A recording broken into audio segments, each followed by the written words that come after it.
अस्सलामुअलैकुम। भाभी रोज मुझसे ताज़ा मछली मंगवाती, मगर उस वक्त मुझे बहुत हैरत होती जब भाभी सारी मछली बगैर पकाए ही अपने कमरे में ले जाती और जब बाहर निकलती तो लंगड़ा लंगड़ा कर चलती और कहती कि मछली बहुत मज़े की थी। एक दिन भाभी का राज जानने के लिए मैंने अपनी बहन को भाभी के कमरे में छुपा दिया। कुछ देर बाद जब बहन लंगड़ाती हुई बाहर निकली तो मेरी जान निकल गई। शाइस्ता भाभी ने मुझसे 1 किलो मछली मंगवाई थी। मैं जैसे ही वो मछली लेकर घर पहुंची, भाभी ने शॉपर मुझसे उचक लिया और अपने कमरे में चली गई। मैं हक्का भक्का सी रह गई कि भाभी को क्या हुआ। अभी आधा घंटा ही गुजरा होगा कि मेरे भाई ऑफिस से जल्दी आ गए थे। उनकी तबीयत खराब थी। मैं सहन ही में बैठी थी, जल्दी से उठकर उनके पास आई थी। मैं उनके लिए फिक्रमंद थी, मगर वो बोले कि थोड़ी देर आराम करूंगा तो ठीक हो जाऊंगा। फिर उन्होंने अपने कमरे में जाने के लिए दरवाजा खोलने की कोशिश की तो दरवाजा अंदर से बंद था। भाई को शदीद कोफ्त हुई। उन्होंने दरवाजा पीट डाला, मगर कमरे से तो भाभी की कोई आवाज ही ना आई। भाई ने मुझे घूर कर पूछा, शमसा कहाँ है और दरवाजा अंदर से क्यों बंद है? मैं घबरा गई। मैं बोली, भाई भाभी तो कमरे में ही है, शायद आंख लग गई होगी उनकी, आराम कर रही हूं।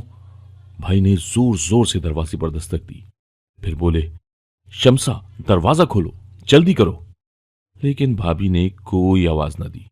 मैं भाई का हाथ पकड़कर उन्हें चारपाई के पास ले आई और बोली, आप यहां बैठ जाएं, मैं दरवाजा खुलवाती हूं।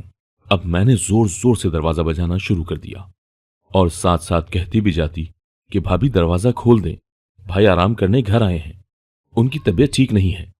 लेकिन अंदर इतना सकूत था कि कोई इंतहा नहीं। मैं भाई के पास आकर बैठ गई। उनका चेहरा गम गुस्से की वजह से सुर्ख पड़ चुका था। मैं बोली, भाई आप मेरे कमरे में आराम कर लें, हो सकता है भाभी सो गई हूं, सिद्रा भी तो सो रही है ना। भाई ने नफी में सर हिला दिया और मुझसे बोले कि जाओ तुम भी आराम कर लो। लेकिन मैं भाई के पास ही बैठी रही। तभी भाई के कमरे का दरवाजा खुला और भाभी लंगड़ाती हुई बाहर निकलने लगी। भाई एकदम गुस्से से उठे और भाभी से गुर्रा कर बोले, कमरा अंदर से बंद क्यों था? तुम नहीं जानती क्या, मैं अपनी 2 मासूम बहनें तुम्हारे सुपुर्द करके काम की खातिर बाहर निकलता हूं। तुम तो हर रोज ही ये सब करती होगी ना। तुमने मेरी बहनों को अपना समझा ही नहीं है। मैं खुद 17 साल की कम उम्र और डरपोक सी लड़की थी। भाई को गुस्से में देखकर मैं खुद ही डर गई थी, मगर फिर भी मैं आगे बढ़ी और बोली, भाई आप ज्यादती कर रहे हैं। भाभी ने कभी हम दोनों को गैर नहीं समझा। वो मां की तरह हम दोनों बहनों का ख्याल रखती हैं। शायद आज उनकी तबीयत खराब हो, इसलिए सो गई हूं।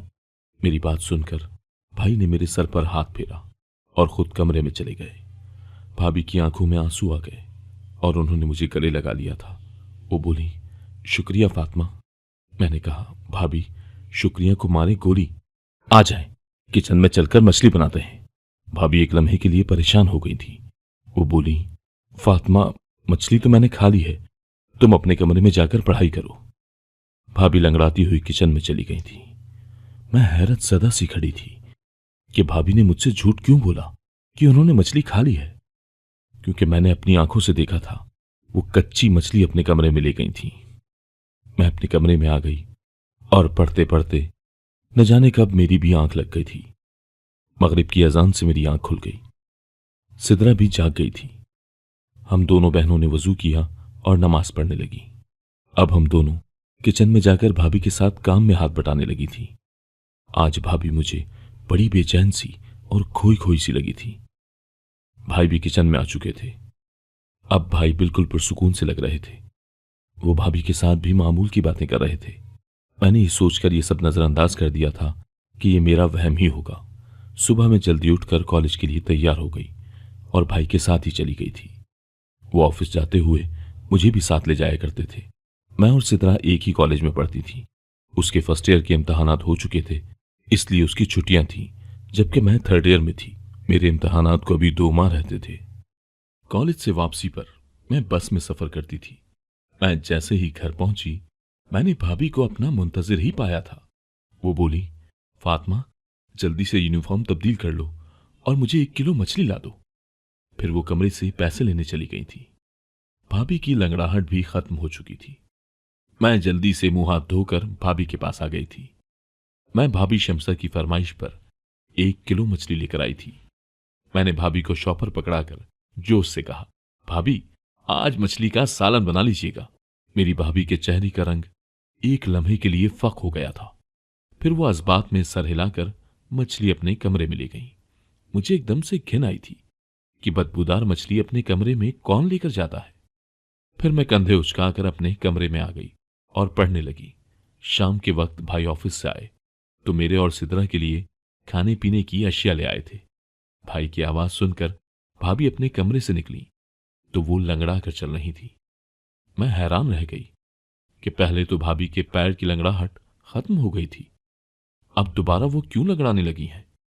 मुझे भाभी पर शक हुआ कि कहीं वो भाई को दिखाने के लिए नाटक तो नहीं करती।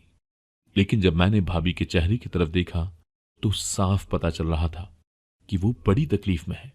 मैंने अपनी सोच को ब्रेक लगाया और भाभी के पास गई और उनसे इस्तफसार किया कि उनके पांव पर क्या हुआ है, तो वो चुप कर गई थी। भाई को बड़ी भूख लगी थी, इसलिए भाभी फटाफट किचन में चली गई थी। मैं अक्सर ही किचन में भाभी का हाथ बटा दिया करती थी। आज भी उनकी मदद के लिए किचन में चली गई। मैंने कहा, भाभी मछली का सोच सोचकर आज मुझे बड़ी भूख लगी है। भाभी ने मेरी तरफ बड़ी अजीब सी नजरों से देखा था। फिर बोली, फातिमा आज तो घर में भिंडी गोश्त बना है, मछली तो मैं खा गई। वाह क्या लजीज मछली थी। मैं हैरत ज़दा सी रह गई थी। एकदम ही मेरा दिल भर आया और मैं सब कुछ छोड़ छाड़ कर अपने कमरे में आ गई थी। मैं अपने ध्यान में ही थी मगर सिद्रा को देखकर चौंक गई थी। वो अपनी फर्स्ट ईयर की किताबें खोले बैठी थी। मैंने कहा, जब पढ़ने के दिन थे तब तो पढ़ाई से जान जाती थी, अब क्या फायदा इस पढ़ाई का। मैंने सिद्रा से किताब पकड़ने के लिए हाथ आगे किया तो उसने मेरा हाथ झटक दिया था और इंतहाई गुस्से से बोली, कभी तो मेरी जान बख्श दिया करें, हर वक्त मेरी मां बनने की कोशिश ना किया करें। आप सिर्फ मुझसे 3 साल बड़ी हैं, 30 साल नहीं, जो मेरे हर मामले में टांग अड़ाती फिरती हैं। मुझे सिद्रा से इस किस्म के लहजे की हरगिज़ तवक्को नहीं थी। सिद्रा ने तो कभी मेरे साथ ऐसे बात नहीं की थी। मैं उसको छोड़कर भाई के पास आकर बैठ गई थी। भाई मुझसे मेरी तालीम के मुतालिक सवालात करते रहे थे, जबकि मेरा सारा ध्यान भाभी की टांग पर था। वो भाई के सामने आने से गुरेज कर रही थी और मुमकिना हद तक कोशिश कर रही थी कि वो लंगड़ा कर ना चले। भाई ने मुझे यूं सोचों में गुम पाया तो मुझसे परेशानी की वजह पूछी। मैंने बिना लगी लपेटी भाई को बता दिया कि सिद्रा ने बदतमीजी की है। भाई बड़े हैरत ज़दा से रह गए थे। फिर उन्होंने सिद्रा को आवाज देकर बाहर बुलाया और बोले कि तुम हर वक्त यूं कमरे में क्यों घुसी रहती हो, बाहर आकर मेरे पास बैठा करो। भाई के अल्फाज अभी मुंह में ही थे कि सिद्रा ने धाड़े मार मार कर रोना शुरू कर दिया था। वो बोली, अब्बू खुद तो मर गए, मुझे दर दर की ठोकरें खाने के लिए छोड़ गए हैं। भाई कहता है कमरे में ना बैठो, भाभी कहती है घर के कामों में हाथ बटाओ, जबकि मेरी बहन तो मेरी दुश्मन ही बनी हुई है। भाई सिद्रा की हालत देखकर हैरान रह गए थे। फिर उठे और सिद्रा को गले लगाकर प्यार करने लगे और बोले, सिद्रा तुम जानती हो कि मैंने तुम्हें कभी भी अपनी बहन नहीं समझा, हमेशा बेटी ही समझा है। फिर तुम इस तरह की बातें क्यों सोचने लगी हो। सिद्रा कुछ भी बोले बिना बस रोती चली जा रही थी। हम सब भी परेशान हो गए थे। फिर अचानक ही उसने अपने आंसू पोंछ लिए और हमसे माफी मांगकर कमरे में चली गई थी। भाई ने भाभी को आवाज देकर बुलाया और बोले, शमसा आजकल सिद्रा घर में होती है, ये इतनी चिड़चिड़ी क्यों हो गई है, कोई बात हुई है क्या। भाभी का चेहरा एकदम ही जर्द पड़ चुका था। वो बड़ी डरी हुई लग रही थी। वो बोली, फरहाद सिद्रा हर वक्त कमरे में बैठी रहती है, इसलिए मैंने 1-2 बार उससे बोला था कि घर के कामकाज में मेरा हाथ बटा दिया करो, यूं तुम बोर भी नहीं होगी। शायद उसे मेरी ये बात बुरी लग गई है। भाई कुछ सोचने लगे थे, जबकि न जाने मुझे ऐसा क्यों लगा जैसे शमसा भाभी हमसे कुछ छुपा रही थी। बात फकत इतनी ही नहीं थी, कुछ न कुछ गड़बड़ तो थी ही। खैर अगले दिन भाई हमारे कमरे के लिए टीवी ले आए, अच्छी अच्छी मूवीज ले आए, किताबें और नॉवेल्स भी लाकर सिद्रा के हाथ में थमा दी थी और बोले, आज के बाद तुम बोर नहीं हुआ करोगी। फिर लिडो भाभी के हाथ में थमाकर बोले, शमसा तुम और शमसा लिडो खेल लिया करो। भाभी मुस्कुरा दी थी। वो कमरे में आई तो सिद्रा मुझे बड़ी पुरजोश लगी थी। वो बोली, फातिमा मैं तो सारा दिन फिल्में देखा करूंगी, तुम पढ़ाई में सर खपाती रहना। मेरा भी जी ललचा गया था। भाई सिद्रा के लिए तो बच्चों वाली फिल्में लेकर आए थे, एनिमेटेड मूवीज। मैं रात देर तक जागकर पढ़ाई करती थी। मैं पढ़ाई कर रही थी जब मैंने भाभी को अपने कमरे से निकलते हुए देखा था। वो दबे कदमों चलती हुई छत पर चली गई थी। न जाने वो रात के इस पहर छत पर क्या करने गई थी। मैं तो बड़ी परेशान हो गई थी।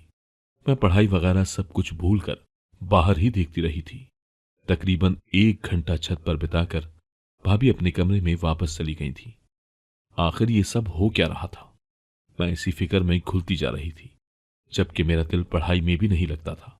मैं कॉलेज से जैसे ही वापस आई तो भाभी ने मुझे पैसे थमा दिए और फिर से मुझे मछली लाने के लिए भेज दिया था। मैं कपड़े तब्दील करने अपने कमरे में गई तो ये देखकर दंग रह गई कि सिद्रा फर्स्ट ईयर की फिजिक्स की किताब पकड़े बैठी थी। मुझे देखकर वो इस कदर बौखला गई थी कि जल्दी से वो किताब समेत कमरे से बाहर चली गई। मैंने सोचा कि पहले भाभी को मछली ला दूं, सिद्रा को तो बाद में देखूंगी। मैं मछली ले आई तो भाभी ने मुझसे शॉपर लिया और कोई भी बात किए बिना अपने कमरे में जाकर अंदर से कुंडी लगाकर बैठ गई। मैंने सब कुछ नजरअंदाज किया और सिद्रा की खबर लेने के लिए कमरे में गई तो वो बोली, फातिमा, तुम भाभी को रोज रोज ये मछली लाकर मत दिया करो। मैं हैरान रह गई कि वो ऐसा क्यों कह रही है। मैंने कहा, क्यों, क्या हुआ है सिद्रा? सिद्रा जल्दी से उठकर मेरे पास आई और कान में ऐसी बात बोल दी कि मुझे अपना सर चकराता हुआ महसूस हुआ था। मैं सिद्रा की बात झुठला भी नहीं सकती थी क्योंकि वो हर वक्त घर में होती थी। उसे तो भाभी के मामलात की खूब खबर होगी। मैंने सिद्रा को कसम देकर मना कर दिया कि वो फिलहाल इस बात का जिक्र किसी से भी ना करे। मैं खुद इस सारे मामले की तहकीक करूंगी, फिर सच सामने आ जाने के बाद ही हम कोई फैसला करेंगे। मैं पढ़ने बैठ गई तो सिद्रा छत पर चली गई थी। पढ़ाई में मेरा दिल बिल्कुल भी नहीं लग रहा था। मैं सिद्रा और भाभी की वजह से बहुत परेशान थी। ये दोनों ही बड़ी अजीब सी हरकतें कर रही थीं। मैं अपनी सोचों में गुम थी कि भाभी कमरे से निकल आई और वो लंगड़ा कर चल रही थी। मुझे दाल में कुछ काला महसूस हुआ था। मैंने कहा, भाभी, मछली कहाँ गई? भाभी बोली, वो तो मैंने खा ली, बड़ी खुश जायका मछली थी। मैं चुप कर गई थी। भाभी लंगड़ा लंगड़ा कर चलती हुई कामकाज करने लगी थी जब अचानक मुड़कर बोली, फातिमा, सिद्रा कहाँ है? मैंने बताया कि वो तो छत पर है। भाभी का रंग अचानक ही फक हो गया था। वो लंगड़ाती हुई छत की जानिब लपकी थी। मैंने सर झटक दिया और अपनी किताब उठा ली। ये दोनों तो पागल हैं, मुझे भी पागल कर देंगी। लेकिन मेरा दिल पढ़ाई में नहीं लग रहा था। भाभी को छत पर गए हुए बड़ी देर हो गई थी। मैं भी उन दोनों के पीछे ही छत पर चली गई। सीढ़ियां चढ़ते हुए मैं भाभी की आवाज बाआसानी सुन सकती थी। वो सिद्रा को बड़ी बुरी तरह से झड़क रही थी। सिद्रा के रोने की आवाज भी आ रही थी। मेरा दिल अपनी बहन के लिए दुख सा गया था। मैं जैसे ही छत पर पहुंची, भाभी मुझे देखकर डर गई थी। उन्होंने सिद्रा को गले से लगाया और प्यार से बोली, लिडो नहीं खेलोगी अपनी भाभी के साथ? सिद्रा ने भी अपने आंसू पोंछ दिए थे और जबरदस्ती मुस्कुराने की कोशिश करने लगी थी। मैं उन दोनों को हैरत से देख रही थी। मैंने सिद्रा का हाथ पकड़ा और उसे खींचते हुए अपने साथ नीचे ले आई थी। उसे कमरे में लाकर मैंने पूछा, भाभी तुम्हें क्यों झड़क रही थी? सिद्रा घबरा गई और बोली, नहीं तो भाभी मुझे क्यों झिड़केंगी, बल्कि वो तो मुझसे बहुत प्यार करती हैं। मैं कुछ सोचकर चुप कर गई थी। मैंने कहा, सिद्रा, मुझे तुम्हारी मदद की जरूरत है। मैं भाभी का राज जानना चाहती हूं। उस दिन तुमने मुझे जो बात बताई थी वो सिर्फ तुम्हारे वहम पर ही मबनी थी, लेकिन मैं चाहती हूं कि तुम मुझे मुकम्मल सबूत लाकर दो। कल जब मैं भाभी को मछली लाकर दूंगी तो तुम उनके कमरे में छुप कर देखना कि वो मछली कैसे खाती है और फिर लंगड़ा कर क्यों चलने लगती है। मेरी बात सुनकर सिद्रा एकदम से मुस्कुरा दी थी। वो बोली, फातिमा, मैं तुम्हारा साथ दूंगी। अगले दिन कॉलेज से वापसी पर मैं अपने जहन में सारा लाएमल तरतीब देने लगी थी। घर पहुंची तो मैंने भाभी को अपना मुंतजिर ही पाया था। वो बोली, फातिमा, जल्दी से मछली ला दो। मैं मुंह हाथ धोने के लिए कमरे में चली गई और सिद्रा को भी समझा दिया कि जैसे ही भाभी को आवाज देकर बुलाऊंगी तुम उनके कमरे में जाकर छुप जाना। उसने हामी भर ली थी। मैंने भाभी को आवाज दी और बोली, भाभी, मछली अब महंगी हो गई है, थोड़े पैसे और देने पड़ेंगे। भाभी मुस्कुराकर बोली, तो फिर क्या हुआ, मैं अभी लाकर देती हूं पैसे। इतनी देर में सिद्रा भाभी के कमरे में जाकर छुप गई थी। मैं मछली ले आई थी। भाभी ने खुशी खुशी वो मछली मुझसे ले ली और अपने कमरे में चली गई। मैं बाहर सहन में जले पैर की बिल्ली की तरह चक्कर पर चक्कर काट रही थी। 1 घंटे बाद भाभी के कमरे का दरवाजा खुला और वो लंगड़ाती हुई कमरे से बाहर आ गई थी। वो किचन में चली गई तो सिद्रा भी उनके कमरे से निकल आई थी। ये देखकर तो मैं दंग ही रह गई थी कि सिद्रा भी आज लंगड़ा कर चल रही थी। मैंने सिद्रा को बाजू से थामा और जल्दी से पूछा, सिद्रा बताओ मुझे क्या मालूम हुआ तुम्हें? सिद्रा बड़ी परेशान सी लग रही थी। वो बोली, फातिमा मैंने तो तुम्हें पहले ही बता दिया था कि भाभी हमसे छुप छुपाकर घर से निकलती है, मगर तुमने यकीन ही नहीं किया था। तुम्हें मालूम है क्या, वो खिड़की बड़ी तंग सी है, उससे निकलते हुए पैर पर चोट लग जाती है, इसीलिए भाभी लंगड़ा कर चलती है। मैं भी उस खिड़की से निकलकर भाभी के पीछे जाना चाहती थी, मगर इस चोट के बाइस मैं ऐसा ना कर पाई। मैंने सिद्रा को कसम दी कि वो भाई से इस बात का जिक्र न करे। वो बोली, मैं पागल तो नहीं हूं जो भाई का घर उजाड़ने का सोचूंगी। मैंने सिद्रा को एक किताब थमा दी और बोली कि तुम इसका मुताला करो। मैं उसका नन्हा सा दिमाग दूसरी जानिब लगाना चाहती थी, जबकि मैं खुद इसी शशोपंज में मुब्तला थी कि भाई को भाभी के मुतालिक बताऊं या ना बताऊं। भाभी हमारे साथ तो बहुत अच्छी थी, मगर वो मेरे अकलौते भाई के साथ बेवफाई कर रही थी। यही बातें सोचते सोचते मेरी आंख लग गई थी। न जाने कितनी देर में सोती रही। जब मैं भाई के चीखने चिल्लाने की आवाज से उठ बैठी थी, या अल्लाह खैर, मेरी तो जान ही निकल गई थी। मैं भाग कर निकली तो सहन में भाई, भाभी और सिद्रा को देखा। मुझे लगा सिद्रा ने भाई को भाभी की हकीकत बता दी है, जब ही तो वो उन पर गुस्सा कर रहे हैं। मुझे देखकर भाई गुस्से से बोले, फातिमा मैं तो तुम्हें बहुत अक्लमंद समझता था, मगर तुमसे ये नहीं संभली। भाई का इशारा सिद्रा की जानिब था।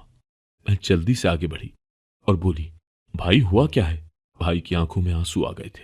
वो बोले, तुम सिद्रा से सिर्फ मुझे ये मालूम करके बता दो कि छत पर कौन था जो इससे मिलने आया था। मैं एकदम ही कपकपा गई थी। मैंने जोर जोर से नफी में सर हिलाया था। मैं बोली, नहीं भाई, हमारी सिद्रा ऐसी नहीं है, जरूर आपको कोई गलतफहमी हुई होगी। भाभी भी आगे बढ़कर बोली, फरहाद आप बिला सबब इतना गुस्सा ना करें, बच्ची है, सुधर जाएगी। भाई अब भाभी को घूर रहे थे। वो बोले, मैंने शादी के अव्वल रोज ही तुम्हें कह दिया था कि ये दोनों लड़कियां फकत मेरी बहनें ही नहीं हैं, बल्कि मैं इनको अपनी बेटियां समझता हूं। तुम मां बनकर इनकी तरबियत करना। ये तरबियत की है तुमने इनकी? मैंने सिद्रा का हाथ थामा और उसे अपने साथ कमरे में ले गई थी। मैंने सिद्रा से पूछा, तुम मुझे सब कुछ सच बता दो कि आखिर बात हुई क्या है? वो रोते हुए बोली, भाभी चाहती है कि हम दोनों उनके शौहर का घर छोड़कर चली जाएं, इसीलिए वो ये सब करके हमें हमारे भाई की नजरों से गिराना चाहती है। सिद्रा की बात ने तो मुझे अंदर तक हिलाकर रख दिया था। मैं बोली, तुम फिक्र न करो, हमारे लिए गड्ढा खोदने वाले खुद ही उसमें गिर जाएंगे। अगले रोज मैं भाई के साथ कॉलेज जाने लगी तो वो बड़े खामोश से थे। उनकी आंखें सुर्ख अंगारा बन चुकी थीं। मैंने कहा, भाई आज आप ऑफिस से आधी छुट्टी लेकर मुझे कॉलेज से लेने आ जाइएगा। मैं एक हकीकत आपके सामने रखना चाहती हूं। भाई कुछ कहे बिना ही चले गए थे, मगर यह शुक्र था कि वो मुझे लेने आ गए थे। मैंने उनसे कहा कि वो घर से बाहर ही रहें, जब मैं उन्हें इशारा करके बुलाऊंगी तब वो आए। मैं जैसे ही घर गई, भाभी ने मछली की फरमाइश कर दी। थोड़ी देर बाद जब मैं मछली लेने बाहर निकली तो भाई आगे बढ़े और बोले, कहां जा रही हो? मैंने कहा, बस आप चुप रहें, आज हकीकत आपके सामने आ जाएगी। मैं मछली लेकर घर चली गई तो भाभी ने मेरे हाथ से शॉपर उचक लिया और कमरे में चली गई थी। मुझे इसी लम्हे का इंतजार था। मैं जल्दी से घर से बाहर आई और भाई को अपने साथ घर ले गई। मैंने कहा, भाई आप अपने कमरे का दरवाजा खोलें। भाई के पास एक जदीद किस्म का कटर था जिसके जरिए उन्होंने अपने कमरे का दरवाजा खोल लिया था। जब हम अंदर दाखिल हुए तो भाभी वहां मौजूद नहीं थी। उनके कमरे की खुफिया खिड़की खुली हुई थी। भाई ने उस खिड़की से बाहर झांका तो उन्हें भाभी नजर आई। वो तेज तेज कदम उठाती हुई कहीं जा रही थी। भाई भी उस खिड़की से कूद गए थे, जबकि मैं और सिद्रा भी बड़ी मुश्किल से उस खिड़की से निकल पाई थी। हम तीनों भाभी का पीछा करते हुए दूर दराज एक सुनसान सी जगह पर पहुंच गए थे। वो एक आस्ताना था जहां लोग दम करवाने और तावीज लेने आते थे। तेज तेज चलते हुए अचानक जब भाभी ने पीछे मुड़कर देखा तो हम तीनों को देखकर उनका रंग सफेद पड़ चुका था। ऐसा लगता था कि उनमें खून का एक कतरा भी नहीं है। भाई आगे बढ़े और भाभी का हाथ पकड़कर उन्हें घर ले आए थे। भाई के तेवर बड़े खतरनाक हो चुके थे। वो बोले, शम्सा, आज मैं अपनी आंखों से सब कुछ देख चुका हूं। झूठ बोलने की कोई गुंजाइश नहीं है। सच बोल दो। भाभी रोने लगी थी और फिर वो बोली, फरहाद, अल्लाह गवाह है, मैंने हमेशा आपकी इन बहनों को अपनी औलाद की तरह ही समझा है। अगर आप इनकी वजह से मुझ पर शक करते कि मैं इनका ख्याल नहीं रखती, इनकी वजह से अक्सर आप मुझे सख्त बातें भी सुना देते थे। मुझे ये वहम हो गया था कि शायद आप मुझसे प्यार नहीं करते। ऐसा भी लगता था कि जैसे आप किसी और से मोहब्बत करते हैं, इसलिए मुझे तलाक दे देंगे। मैंने अपनी बड़ी बहन से इसके मुतालिक जिक्र किया तो वो बोली कि एक पीर बाबा है जिनका तावीज बहुत अच्छा है, उससे शौहर मुट्ठी में आ जाता है।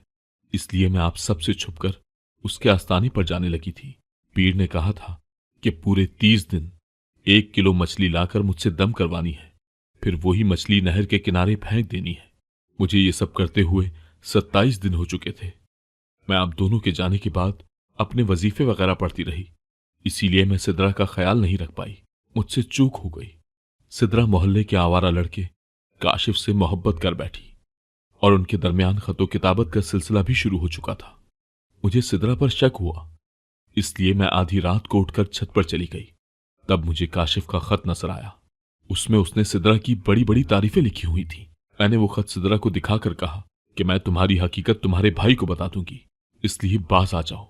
अगर सिद्रा तो मुझे ही अपना दुश्मन समझने लगी थी। मैं ये ठान चुकी थी कि 30 दिन का अमल पूरा करने के बाद मैं सिद्रा पर सख्ती करूंगी। अगर ये अमल पूरा होने से पहले ही आप मेरा राज जान चुके हैं, मैं आपसे शर्मिंदा हूं कि मैं सिद्रा का ख्याल नहीं रख पाई। मैंने सिद्रा की तरफ देखा तो वो शर्मसार सी खड़ी थी। उसका सर झुकता चला जा रहा था। भाई ने आगे बढ़कर सिद्रा के सर पर हाथ रखा और बोले, बेटा, अगर काशिफ अच्छा लड़का होता तो मैं उसका निकाह तुम्हारे साथ पढ़वा देता। अगर वो 2 नंबर इंसान है, मोहल्ले की हर लड़की पर उसकी नजर है। सिद्रा रोने लगी और बोली, भाई, घर में फुर्सत और तन्हाई थी, इसी वजह से मैं इस गलत काम में मुलविस हो गई, वरना मुझे काशिफ में कोई दिलचस्पी नहीं है। भाई मुस्कुरा दिए थे। उनके सर से भारी बोझ सरक गया था। फिर उन्होंने हम दोनों को कमरे में भेज दिया था। यकीनन अब वो भाभी की खबर लेने वाले थे। वो भाभी को हमारे सामने कभी डांटा नहीं करते थे। मैंने कहा, भाई, भाभी को कुछ मत कहिएगा, वो हमारी मां जैसी है। भाभी रोते हुए हम दोनों बहनों के गले लग गई थी। एक बार फिर से प्यार की फिजा हमारे घर में कायम हो चुकी थी। अगर आपको आज की कहानी पसंद आई है तो वीडियो को जरूर लाइक कीजिएगा और अपने दोस्तों के साथ भी शेयर कीजिएगा। और हां, अगर आपने अभी तक हमारा चैनल सब्सक्राइब नहीं किया तो जरूर सब्सक्राइब करें। मिलते हैं कल एक नई और दिलचस्प कहानी के साथ। अल्लाह हाफिज।